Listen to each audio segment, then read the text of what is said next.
Okay, so dear Dhamma practitioners, this is our ongoing meditation session. Be comfortable yourself and relax your body.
Okay, so dear Dhamma practitioners, be comfortable yourself and relax your body. And keep your back straight, neck hit straight in one line, and your right palm on your left. So gently close your eyes and bring your attention to this bell sound. And while you're focusing to the sound, mentally relax your body, relax your mind, and relax your breathing with your thoughts. So do nothing extra.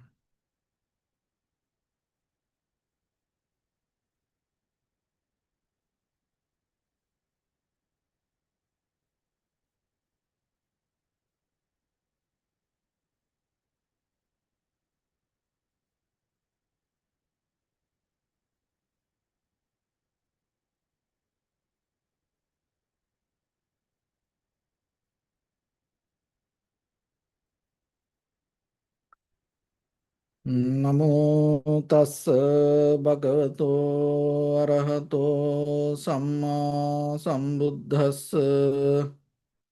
Namo tassa bhagavato arahato samma sambuddhassa. Namo tassa bhagavato arahato samma sambuddhassa. Homage to the Blessed One, the Exalted One, the fully enlightened One. Okay, so dear Dhamma practitioners, before we start our practice session, as usual, let's take few minutes to understand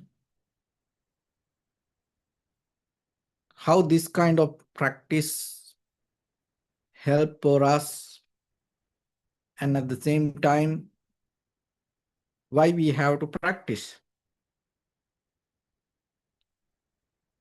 Because when it comes to our human life, generations to generations, our society used to keep looking for fulfillment, happiness, satisfaction, and at the same time get out of difficulties. Basically, in Buddhism, it mainly focuses to get out of suffering. For this all, we start to look for solutions. As a result of that, religions came to our society. So then we develop our life according to that religions, that became our spirituality.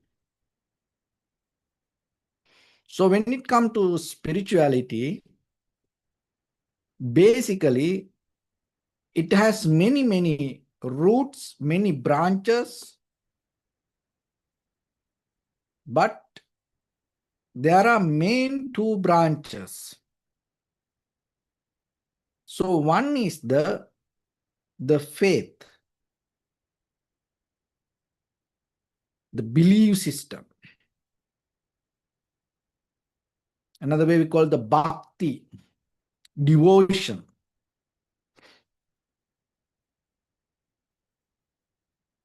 And so whoever follow that path,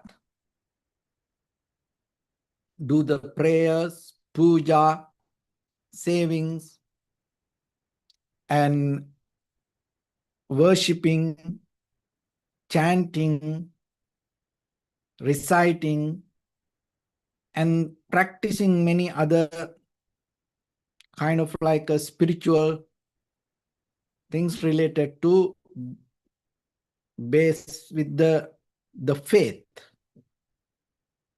So that is one part. It has a long history. And other branch is the mystic path, the experience path. So like a yogic path, meditation practice.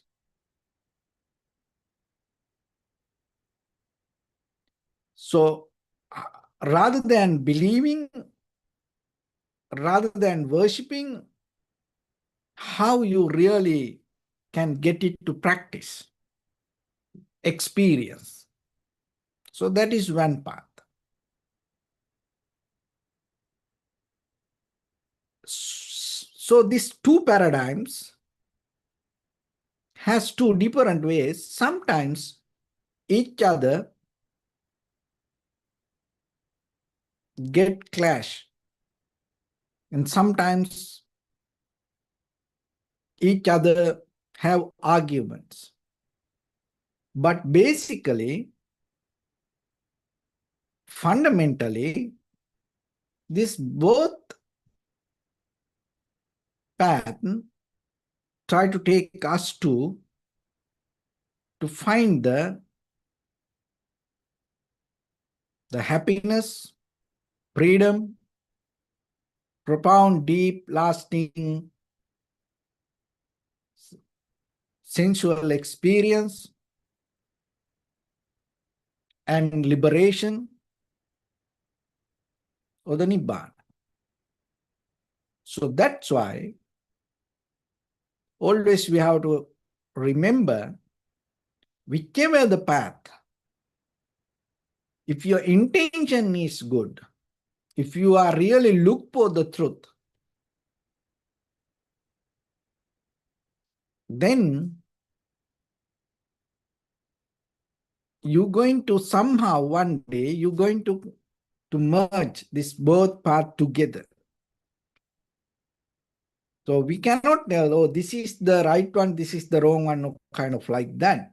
It based with the intention. If you have the right intention, if you have the right view, so then the path that you take, even the faith or even the bhakti or the chanting or believing, reciting, or practicing, meditation path, it's both okay. So somehow when it comes to this all, first we have to look into what we are looking for. We are trying to understand the reality. So there are three questions when it comes to our human life, and when there are three questions when it comes to philosophy and understanding our day-to-day life. So one is, what is real?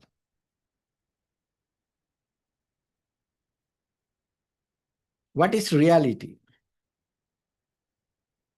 There's a technical word for this. It's called metaphysics. Metaphysics. And now there is a new word come, new term, technical term, ontology. Ontos means being, existence. What exists?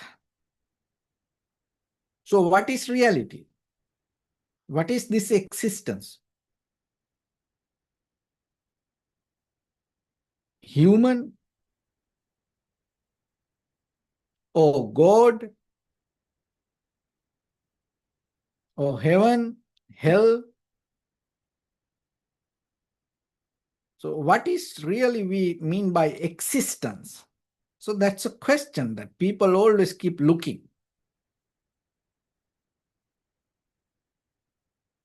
And so when it comes to understanding existence, what you try to understand, only this human body? Or around this human life, there are many other life, existence, planes. So then are you want to understand those things also? So when it comes to human life, human existence, sometimes we talk about the heaven and hell, the God, the creator. So what is really existence? What is real? And when it comes to our experience,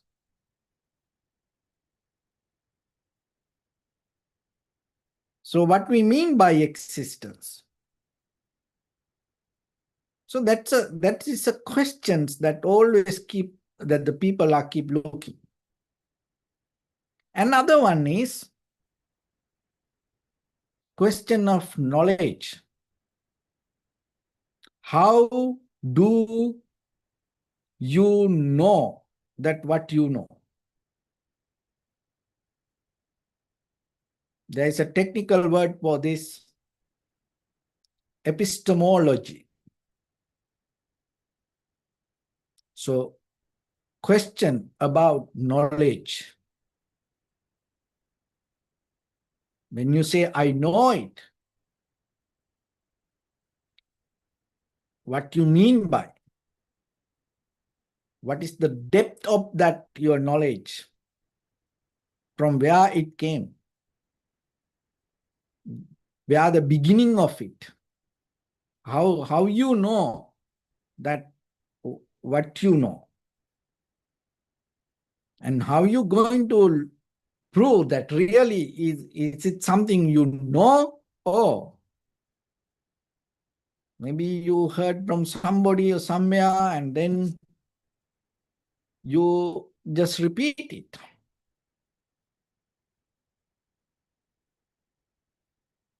So that is another questions that always keep around us. What is reality? What is real? And how do you know? And what is that, this knowing? Question of knowledge. That's the second one. And third one is one of the biggest around the world nowadays. What is the purpose of this all? What is the meaning? Sometimes the meaning of life, purpose of this all. What you mean by good? What you mean by bad, right, wrong, beautiful? And all the ethics based with this purpose of life.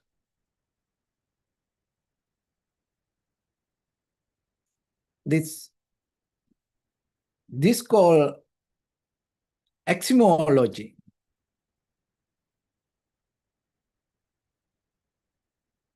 So when it comes to our life, that the value of study things, the value of knowing. What is this? What is the purpose of this all? So these three questions has a long history, and as a result of all the religions all the philosophers try to give answers to these questions. What is real? And the question of knowledge, and what is the meaning of this all?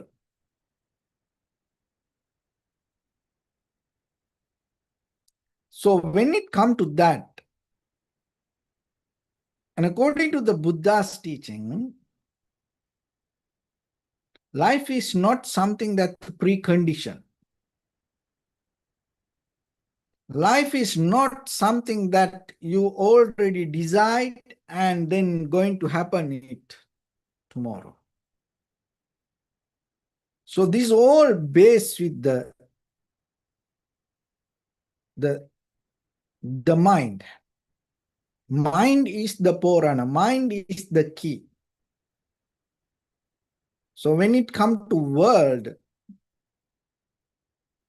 there are two different. So one world is that this outside experience, this material world, and another world is this eye, ear, nose, tongue, body, mind, that what we experience with our form, feeling, perception, volition, recognition. Head to toes, this body is a world. So existence means here not something beyond you. The existence itself means you. Just imagine with your eye, ear, nose, tongue, body, mind, that what you experience with your object and subject, that is your existence. So existence is not separate from you. You are the epicenter of the samsara, or you are the epicenter of the existence. But the thing is, when we try to understand the existence, there is a philosophical questions come. We try to separate ourselves from the existence and try to understand that it as something exists beyond us. It's like for the existence, you are not belong. You are observer. You stay away from it. No. Your experience itself is the existence.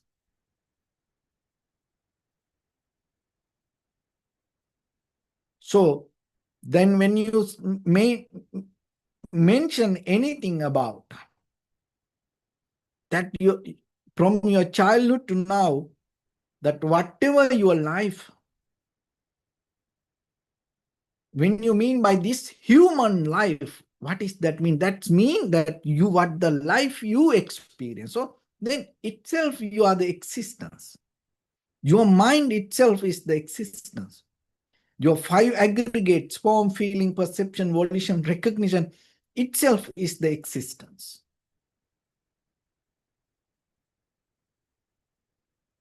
So it is not separate. So then when it comes to reality, or the knowledge, or the purpose, there is nothing exists beyond you. It's all in you. That's why through practice we try to, we call this practice introspection. We go inward to understand this, not looking outside. But most of the time, there are many other teachings. Look for the reality, look for knowledge, question of knowledge, and purpose of life, they always look outside. With time, space, matter, they go around the world and universe, believing themselves They are not belong to it. But in Buddhism, this everything, this existence or the reality or the knowledge or the purpose of the life or the meaning of life itself is your mind. It is not separate from you.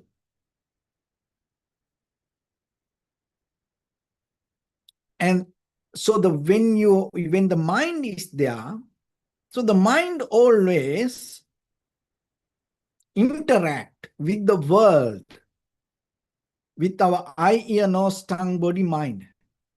So the objects are there, and then with this eye, ear, nose, tongue, body, mind, when the contact happens, the consciousness arises. So then the consciousness means itself not something separate from you and this outside world. So the mind, in that mind, with the help from the outside world, the consciousness arises. So then, if we look a little bit carefully, so here the practicing means you go deeper into yourself and start to experience this. Because when you are capable to experience it, you are capable to find a solution for this. So that's why we develop the method or the pattern or the art to observe without interfering with the experience. So that itself is the practice method. So the very first level, look at your outside. Simple example. Then you take a primary mental object, so whatever, you observe it. So then you observe with maybe your eye, physical eye, or the ear, or the sensation, or the nose. Then just imagine, if you keep observe the very first level, basic level, if you keep observe, you're going to recognize that as observer, you are here, and that whatever the object that you observe is changing. So that's the first step that you basically that you can understand this. So whatever you observe as outside objects, you observe, then you can recognize there is an observer, that what you observe, it change. Anything. And then as a second step, what you can do, now leave that, the outside object, and then come to your eye, ear, nose, tongue, body, mind, and observe it a little bit very carefully, closely. When you observe your own eye, ear, nose, tongue, body, mind, and that also change. Your eye, moment by moment change. So then, but still then now we leave the outside world, now we come to the body. So then outside object change, you recognize it, leave it, and now you come to the eye, ear, nose, tongue, body, and then you closely observe and you recognize that also moment by moment change. And then your mind, the next level. For the first time, sometimes you don't see that the mind is changing. The mind is kind of like a solid. observe as you. Or maybe in the very first time you see, your eye is like a solid, ear is like a solid. Only the sound change, only the outside object change. But now you recognize this also change. And then you, as a third step, you go to the mind. You observe the mind. And then you will see whatever the thoughts, the memory, feelings. So all this, the intellectual understanding, this everything rising, go away, rising, go away. So that as this consciousness itself changing. See now, object change, and now the subject also change. So as a result of this change, the experience itself arises. So that experience itself is the existence. So the deeper level, this all change. So then your reality itself, there is no something that you can separately recognize or explain.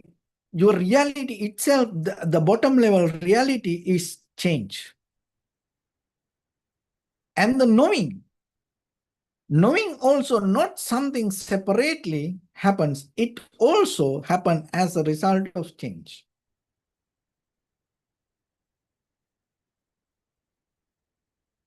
And then, in this very moment,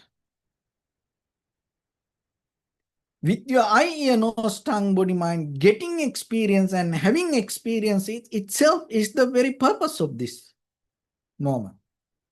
So that also happening because of the change. So that is the very subtle level, deeper level, the very bottom level, the foundation level that happening in.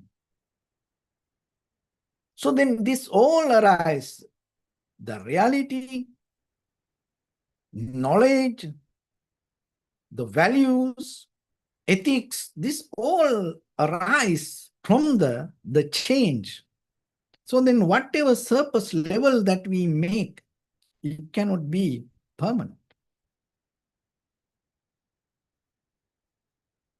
So that's why always remember then, understanding this give us a deeper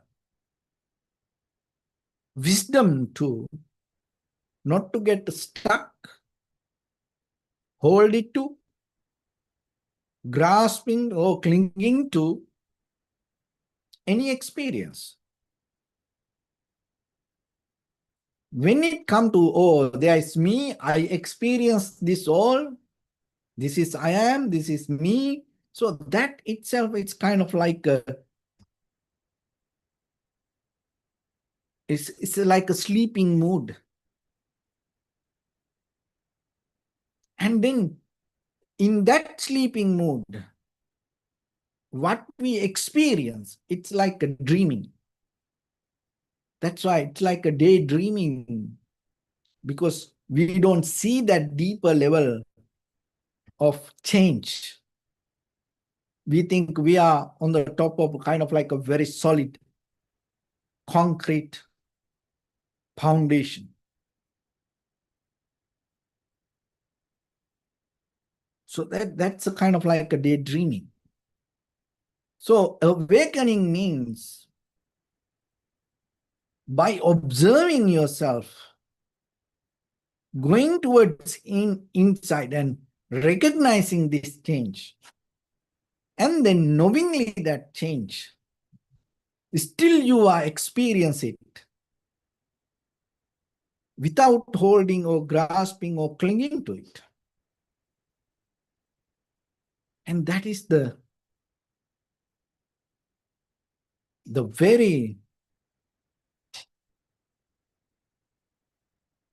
freedom that you can gain, or the result you can gain. And when you are capable to experience something without holding or grasping or clinging to it, and knowingly the change, and that itself you are achieved to bliss or the living nibbana. You are experiencing the freedom. So it is a possible journey that you can have. It's something that you can experience while you are living. So then practice little by little, little by little. And with the clarity and with the clear mind, with the right purpose,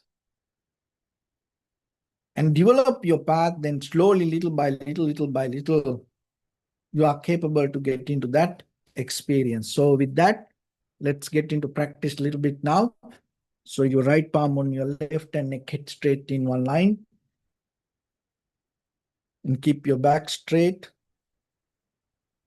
And bring attention to your body and scan head to toes yourself and mentally recite, may I be well and happy, also Pateva, 3 times.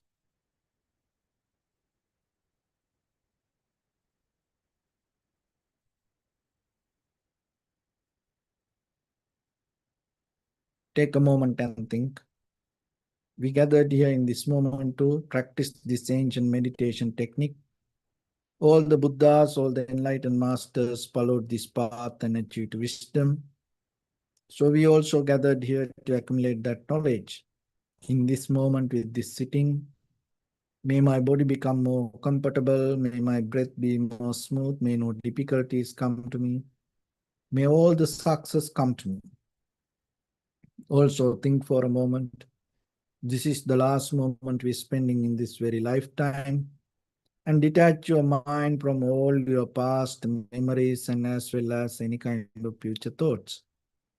Just try to remain in the present moment, observing the sensation of your inhalation and exhalation. So in the beginning, deeply and gently, breathe in, breathe out 3 times and find the sensation, please.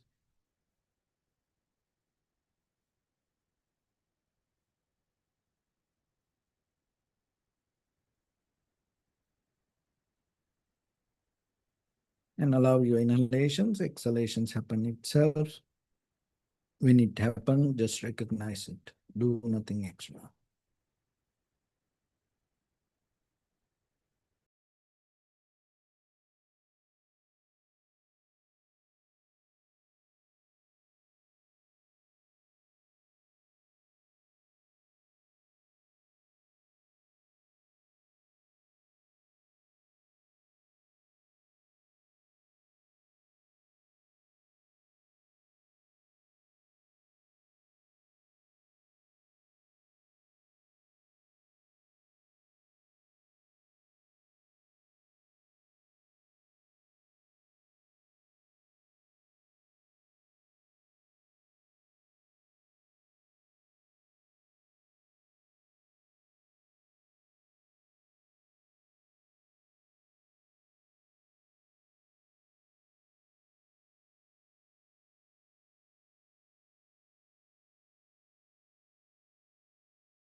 Bring your attention to your body, please. Observe your posture.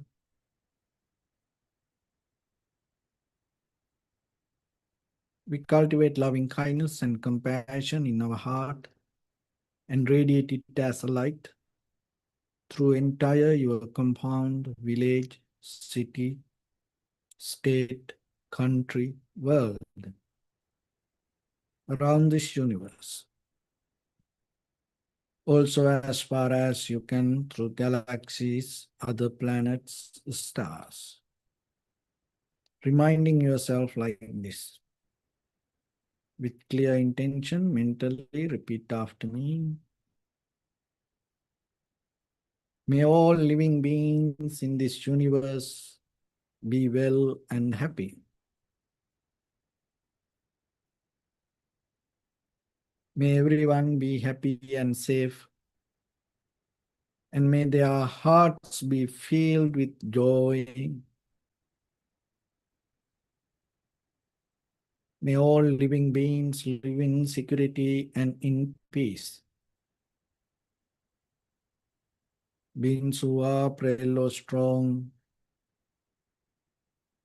tall or short, big or small, visible or not visible, near or far away, already born or yet to be born. May all of them dwell in perfect tranquility. Let no one do harm to anyone. Let no one put the life of anyone in danger.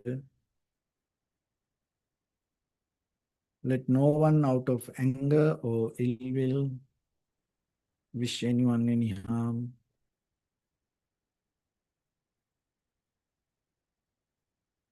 Expand the loving kindness and compassion beginning from your heart forward. Visualize yourself and send it as a light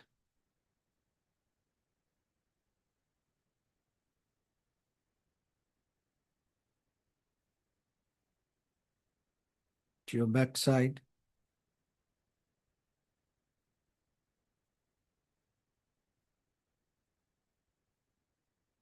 to your left side,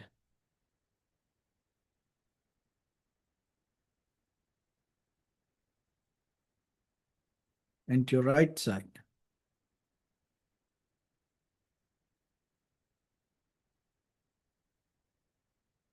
Downward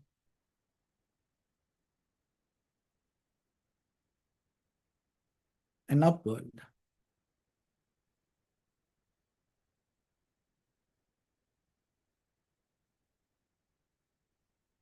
To all six directions at once, like the moon, the sun, spread the light, spread the energy, without any condition, without any limitation, without any resistance or without any judgment. Let your heart to shine with the loving kindness and compassion from the bottom of it, with the maximum effort to the highest, wishing yourself, may all living beings in this universe be well and happy.